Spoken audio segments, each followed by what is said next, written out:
Welcome back, everyone. We are now moving forward to a different aspect of Beauvoir's philosophy.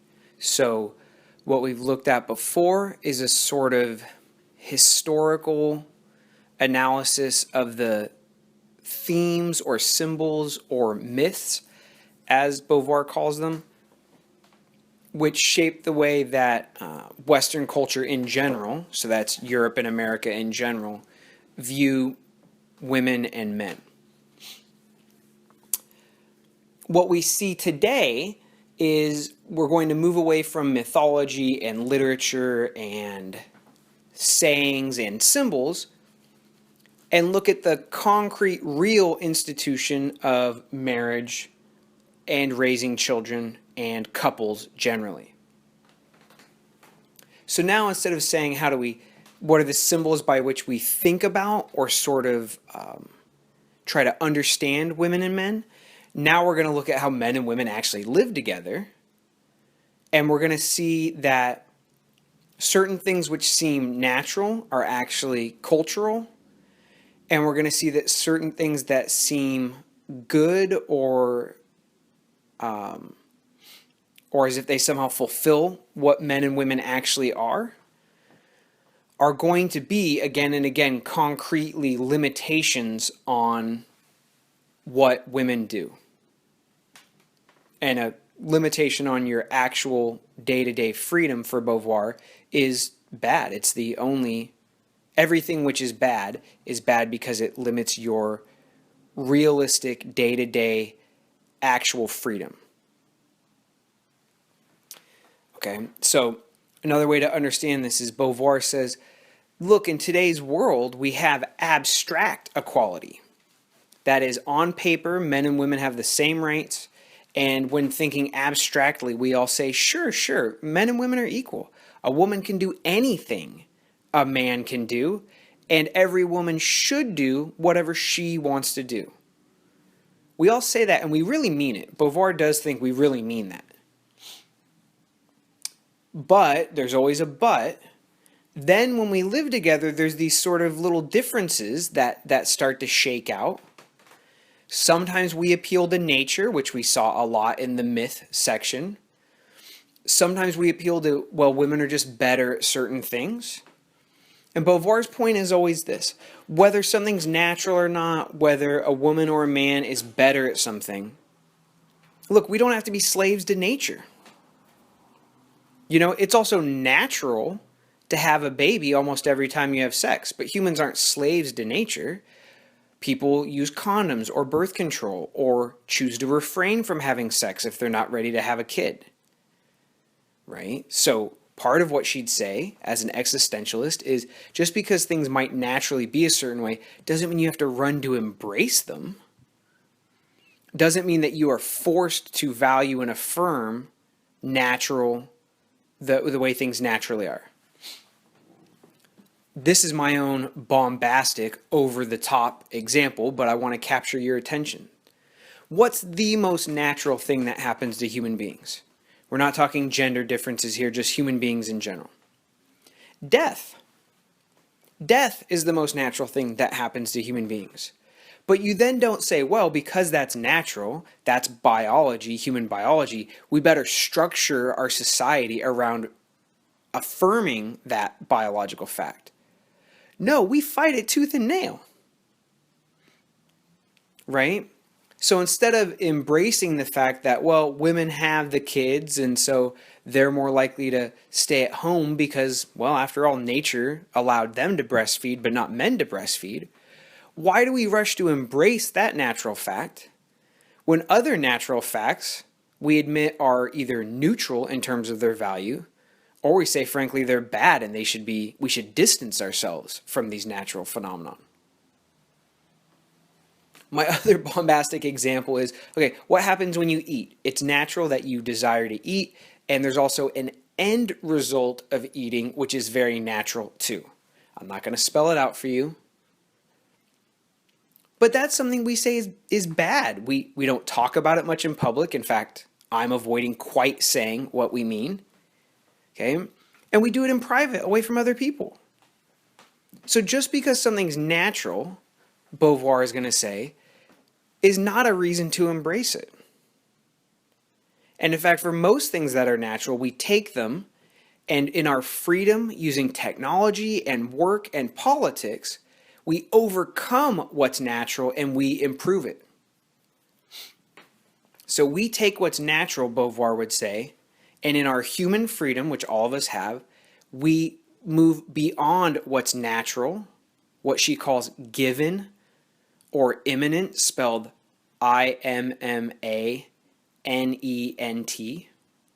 that word immanent. What human beings do is we take what's natural, what's just given to us as is, or this technical term, immanent, and through our freedom, through our labor, and through human communities, we change it into something better. We change it into something we prefer. And we do that in every possible way. We don't eat food raw and natural right out of the earth. We don't walk around naked. We don't do all bodily acts in front of other people just because they're natural.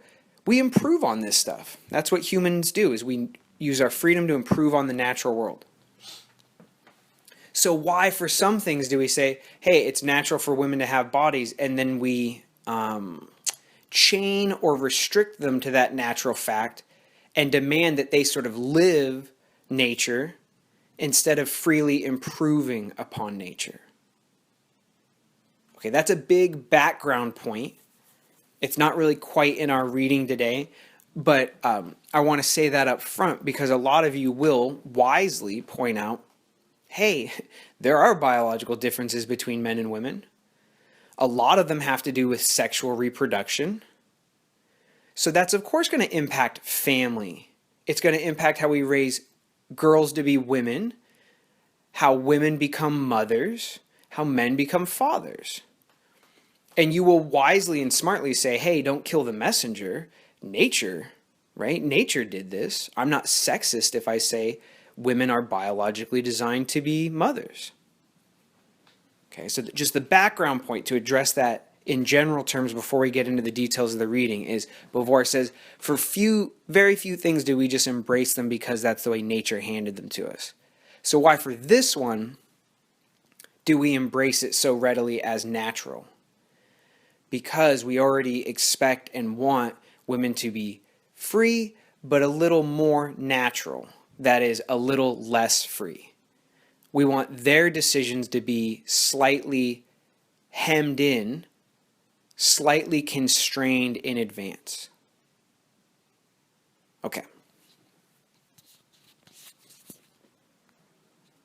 And the point being is that today when we talk about how we raise children to be men and women and how marriage tends to sort of be structured in our society, is that Beauvoir will admit, we see this on the very first page, that things are changing.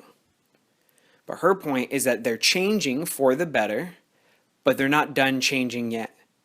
There's still all these ways in which concretely, in the actual practices of our lives, how we actually raise our children, how we actually get married, where we still hold on partly to the old ways. So here she says on page 279, she says, women of today are overthrowing the old myths of femininity. That's great. But success in this endeavor does not come easily because girls are still brought up by women who are more shaped by the old ways.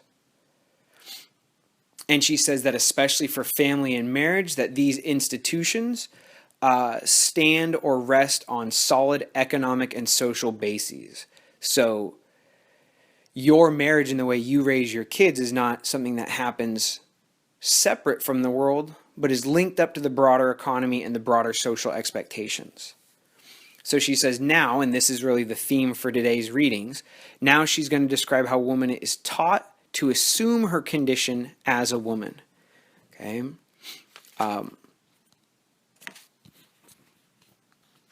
And that links up to this famous quote on page 283 where Beauvoir says, one is not born, but rather becomes woman. So what she means there is a biological difference between female and male. That's usually called sex in biology. But she says, yeah, but you don't live biologically alone. You also live culturally, and our culture teaches us how to become a man and teaches us how to become a woman.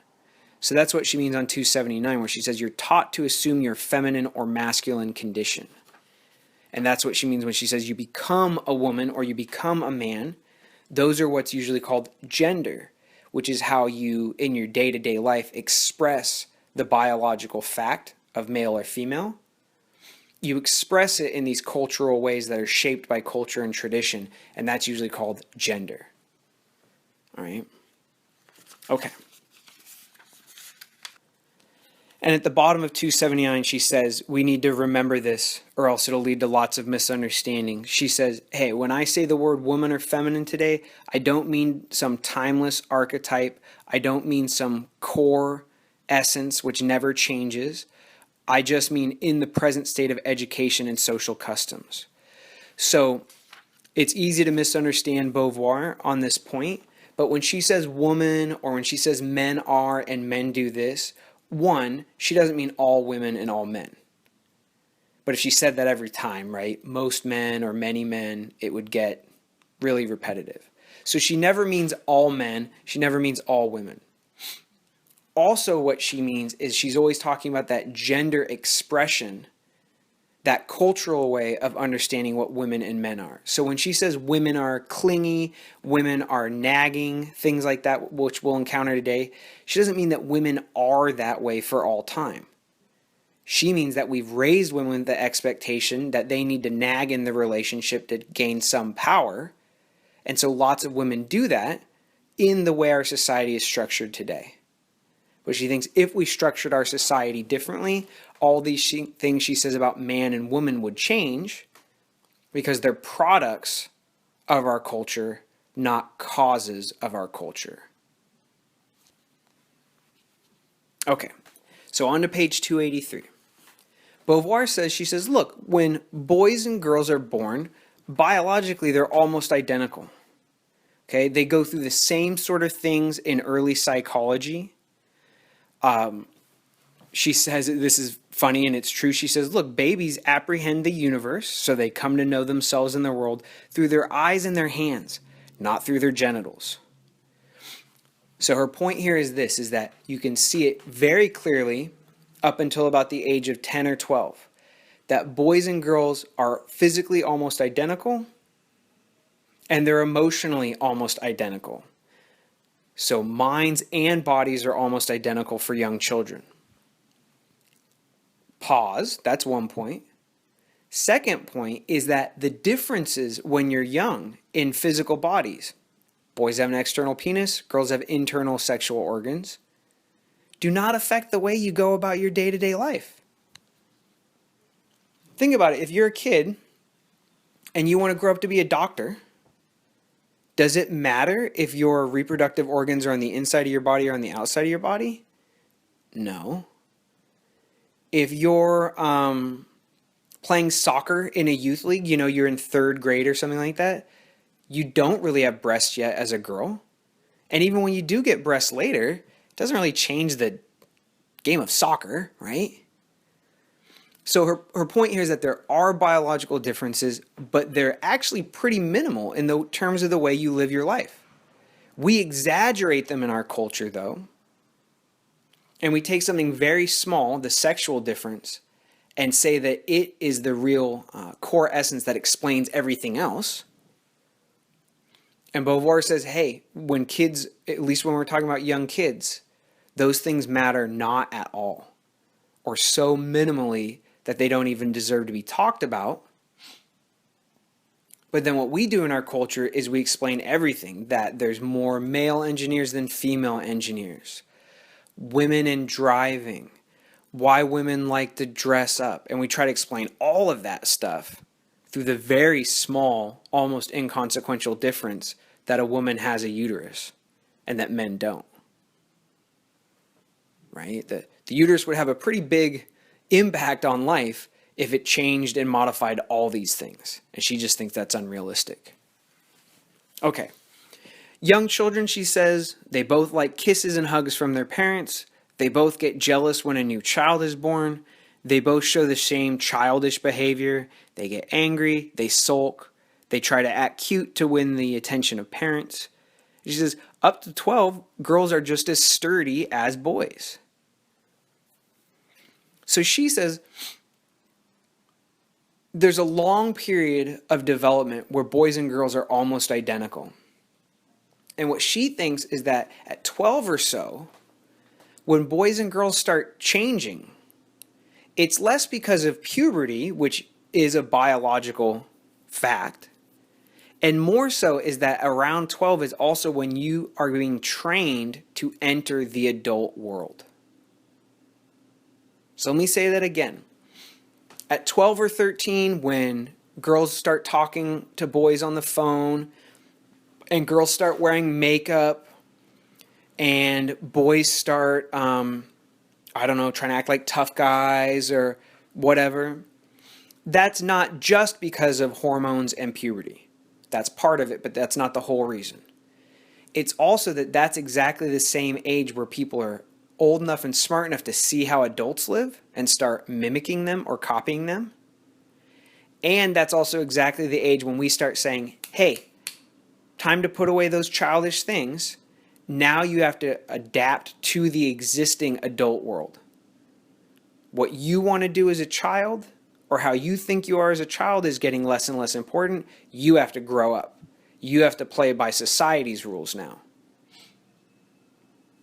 Metaphorically, we can say, yeah, when boys and girls started showing the greatest differences around 16 years old is about when you're allowed to start working, when you're literally starting to join the adult world. Okay? And she thinks, yeah, that's basically what explains it. So pages 284, 285 is where she's talking about what's true for all of us as young human beings, as children. We know we have a body. Our body can help us achieve things. We know our body's part of our identity, but we don't quite understand it, etc. On page 285 is where she starts saying how we start treating boys and girls differently. And again, this isn't how boys naturally are for Beauvoir. This is how we ask boys to be and reward them for being. Similarly, this is how we train girls to become, quote, women. Okay? So she says all children, it sounds weird, but when she says seduction here, she doesn't mean that kids try to seduce their parents. What she means is that children want to win the approval of their parents. Right? So think about how children develop is not purely a matter of nature, but it's also that children psychologically need the love and approval of their parents, right? So children will do the things that their parents seem to gratify their parents.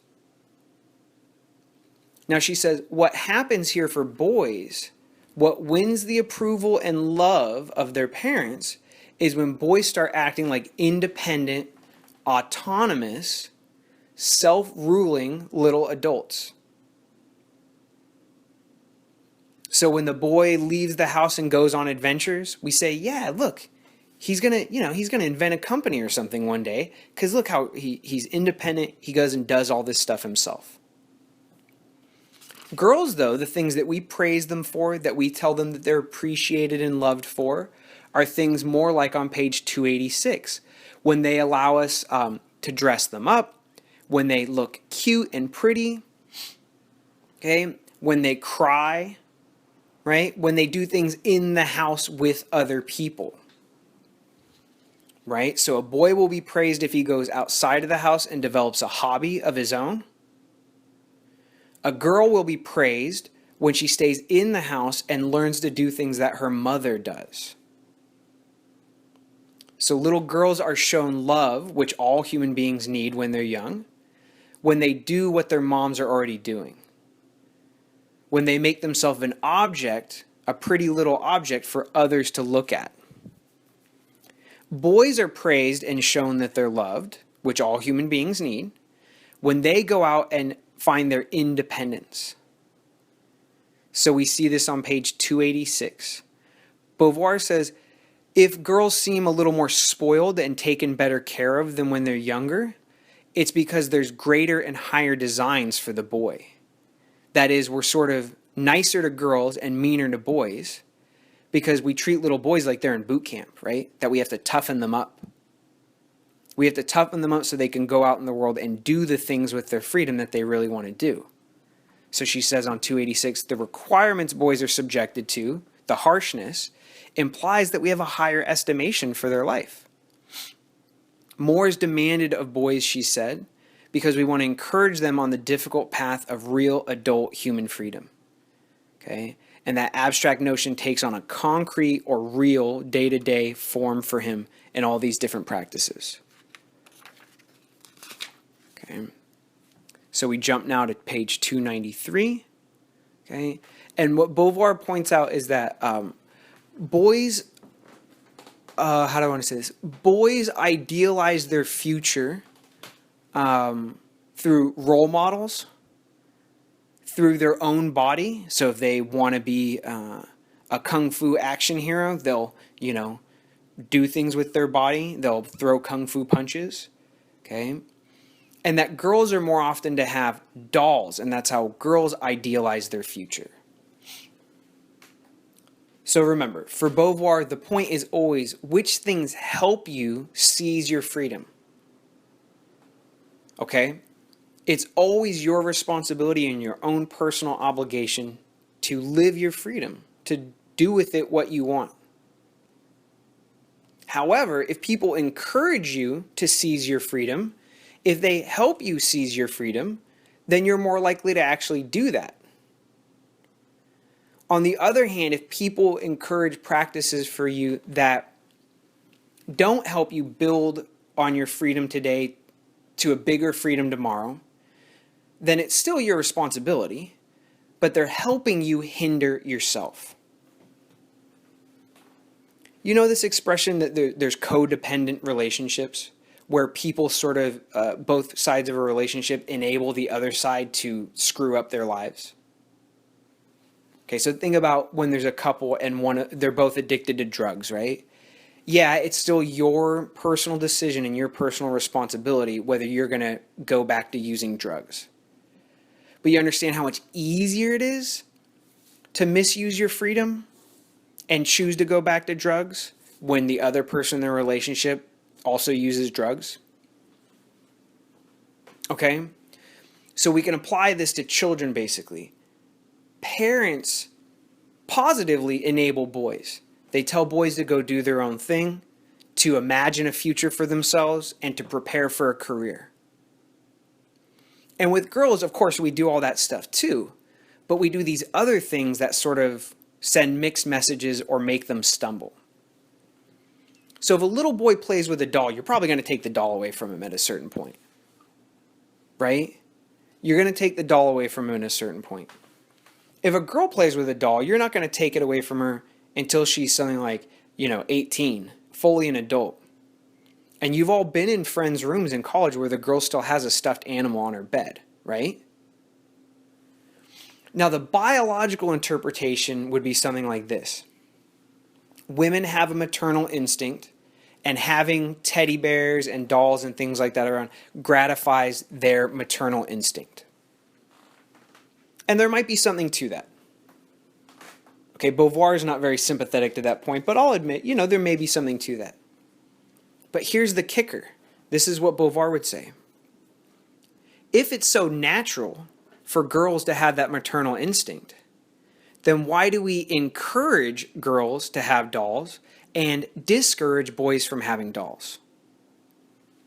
Why do we encourage boys and praise them when they go outside and play and get dirty, and we discourage girls from dirtying up their pretty dress by playing outside?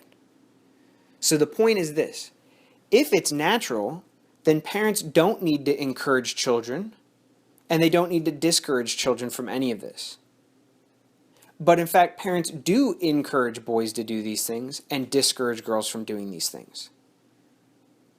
Sometimes it's a very young female child who demands a doll, and sometimes it's a very young male boy who throws the doll away. But often it's parents giving them as gifts. Parents asking the girl, hey, where's your dolly? Did you lose your dolly? parents saying to the boy, I don't think you really need a doll anymore. Big boys don't cry. Big boys don't have dolls. So once more, we're saying that even in childhood, if there is a biological element, it's not strictly biological, but it's largely parents teaching and encouraging kids to act one way or another. Another way to put this is that masculinity is partially taught to children, not natural, and femininity is taught to children, and it's not a destiny. Okay? So the differences on a doll here are this. We see this on page 293. Okay. Y'all probably don't like this, but there's plenty of talk about the boy's penis. Okay, and I know that's weird. I feel a little weird saying that into my recorder right now, and now it's recorded for all posterity. But I know that weirds you all out a little bit. If it weirds you out here, substitute, okay, you can sublimate the idea of the penis for role models in general and for the games that children play. Okay? Boys will look at other men as role models and say, I want to be as free and impressive as that person, right? They say, like this person, I want to be out there in the world doing things. Women, though, or girls are more likely to have something like a doll, where instead of an active, real person out in the world that they want to be like, they internalize all these things into an inanimate object. So boys will model themselves in their imaginations and their future hopes on real people in the world. Girls are more likely to model their imaginary future life in an inanimate object, a doll. That is a half person, which is what it means to be the other, right? So they'll build a fantasy up about a non-person, and part of that fantasy involves mothering the doll or becoming a generic mother. Whereas the boy wants to become Stone Cold Steve Austin or Buzz Aldrin or Sammy Sosa or President Obama, right? Real individuals in the world. So that's part of what Beauvoir is saying is like, think about what goes into something simple like this when you encourage girls to be pretty, for instance, on page 293, you're encouraging them to resemble an image, a thing which is not them. You're asking them to disguise themselves and compare themselves with the way other people look. So she says you're training them to be admired by others, that is, to exist for others. All right, so on page 293 through 295, we see this basic gender difference. Boys are taught to live for themselves, and girls are taught to live for others. So for Beauvoir, when we demand that girls put on makeup and be pretty, that girls pay attention to the way they dress, that women have a body which is fit and sexually attractive, it's not the sex part of that bothers Beauvoir. And it's not the beauty part of it. She's not concerned that beauty is, say, superficial. It's that if your life is built up around beauty or being fit or being attractive and dressing well, your body is built up around how others see you. That is, in her terms, you're literally living for others before you live for yourself. So why do guys not care about their clothing? Because they know that they will be judged on their own life, how they live for themselves, the things they've actually done. Whereas a woman knows that either she's not going to get as many opportunities to do things, or even if she does get the opportunities and does things, that her life still has to be half about how others view her, living for others, before she lives for herself. And for boys and men, the emphasis is reversed. They live for themselves first, and if they're ugly to others when they do it, who cares? Or if they're dressed like bums, which is how most guys dress today, it doesn't matter. Because if you got a 4.0, right, it doesn't matter how you dress. Okay.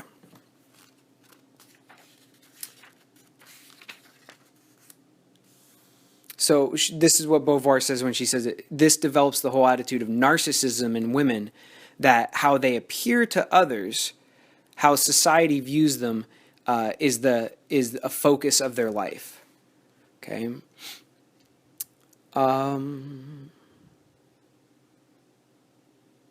Yeah, so we see this language on 294. Boys are taught to posit themselves for themselves. Women are taught that they have a destiny determined by other people imposed upon them. Boys, and so this is what all of us should do, they climb trees, they fight with their buddies, they confront other people. That is, they grasp their body as a way to dominate the world, and they're proud of their muscles. Right? They're told to ignore pain, to hold back tears, to undertake, invent, and dare, to affirm themselves in concrete, real, day-to-day projects. Now, here's a little side note.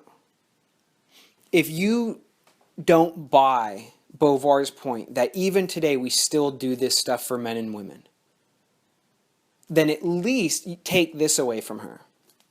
That the way she's describing how we raise boys, if you don't think we raise boys that way anymore, still just know that she thinks that's the right way to raise human beings. To train them so that they can seize the day their own individual way. And know that the other way, the way she's saying we raise girls to be women, even if you don't believe that we do that anymore, just take the general ethical point from her that those are crippling ways to treat other people, and we shouldn't cripple the freedom of other people that way. Now, I personally think a lot of this still goes on today. Okay? What I'm saying though is if you don't, hey, agree to disagree, that's fine. You can still take away a big important lesson from Beauvoir, which is what real, concrete, lived freedom looks like, and the ways that we can cripple our own freedom and limit our own selves by our decisions. First one being good, second one being bad. Okay.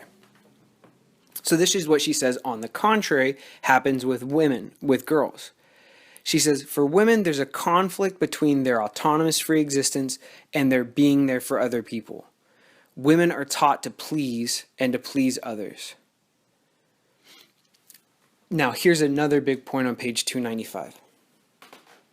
A lot of this stuff probably seems sort of little, right? You might say that even if Beauvoir is right about the doll, it's just a doll, right? It's just one small thing. If we encourage boys to climb trees and we don't really encourage girls to climb trees, it's just one small thing. But this is what she says. She says, but these things form a vicious circle. This is 295. The less you exercise your freedom to understand, grasp, and discover the world around you, the less you'll find in it resources, and the less you'll dare to affirm yourself as a free subject. However, same way, you can create a non-vicious circle, a virtuous circle the other way. However, if you encourage someone to seize the day, then they will show the same vibrant exuberance, the same curiosity, the same initiative and intrepidness as other people. Right? So this is there's a few points here. One is that even small things can sort of create a vicious circle. So you ask someone one time to give up, or you let someone give up early one time. Well, that just makes them a little more likely to give up on their freedom the second time. You pat a girl on the head just one time, it's not a big deal. You pat her on the head one time and go, it's okay, honey, girls just aren't as good at engineering and math and physics. Don't worry about it. It's not your fault. That's only going to encourage her to then look for other things that, quote, aren't her fault, that she can give up on in the future. So that's one of the points I just made. Second point I'd like to reaffirm is basically the point from last class. If it were just the dolls, or just telling women that they're not as strong as boys, or just telling them that they're smart but not quite as smart as boys, it wouldn't be great, but it'd be one thing. But also, all these things fit into a pattern. It's hard to find ways that we treat men and women differently, that affirm the freedom and power of women more than they do men. For most things, it seems either that when men and women are actually treated the same, which is fine, or that whenever there's a difference, it's always in the side of denying or taking away a little bit from women's freedom, from asking them to do a little bit less than men do. So even if the doll is just one small thing, it fits into this larger pattern, and the pattern consistently goes one way, which is that men are thought to be fully free human beings, and women are asked to be a little bit less free. Okay? And that's part of why she says on 295 in the middle, she says, okay, even if your dad's a real big feminist, and he raises the daughter to be just like dad, which means a free human being, there's always going to be aunts, grandmothers, girl cousins, all of society basically, to counterbalance this influence.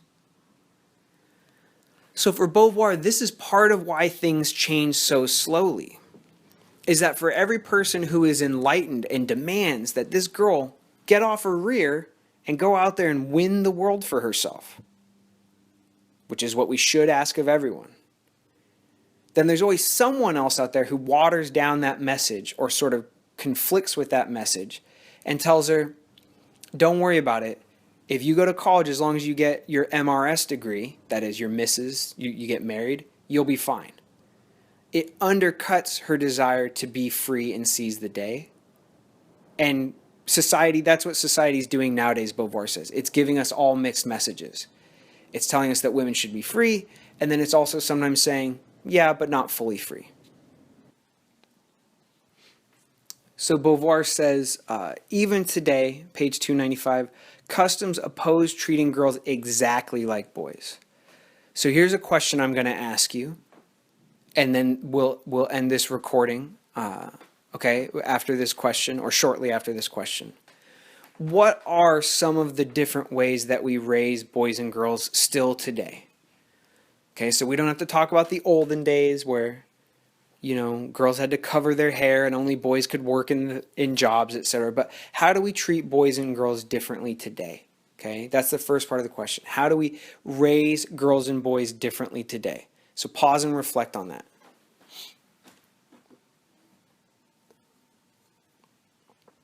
Okay, so the follow-up question is this. Why do you think we do that?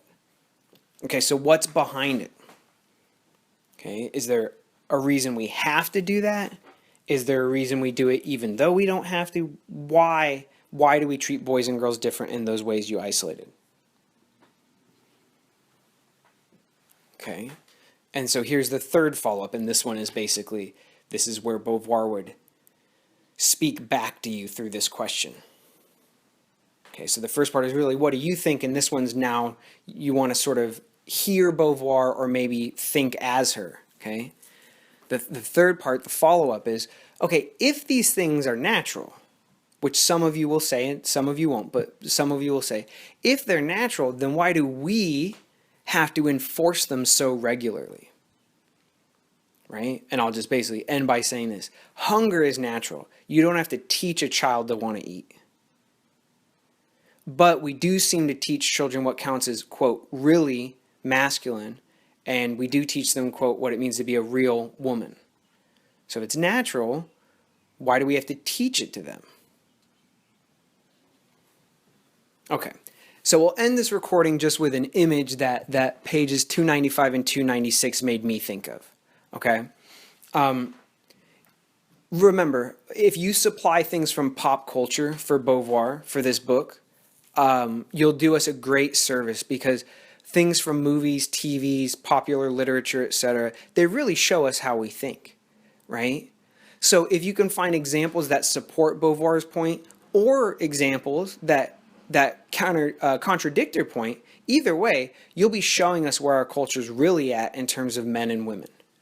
So any examples you can come up with from movies, TVs, books, etc., popular sayings and whatnot, supply them. Here's my own. In movies, you see this all the time, where there's a girl and she's sort of a tomboy, right? And then what'll happen is her older sister, her sorority sisters, her friend, her boss, whatever, will help her transform magically into this, beautiful girl. So it's always the nerd in the movies takes off her glasses and someone, styles her hair, and then boom, now she's a real woman. She's smoking hot. The boys all like her, etc. Okay. So partly this is just, yeah, that's an interesting story. Someone changes a lot. That sounds like a good story. But the thing is, it's pretty one directional.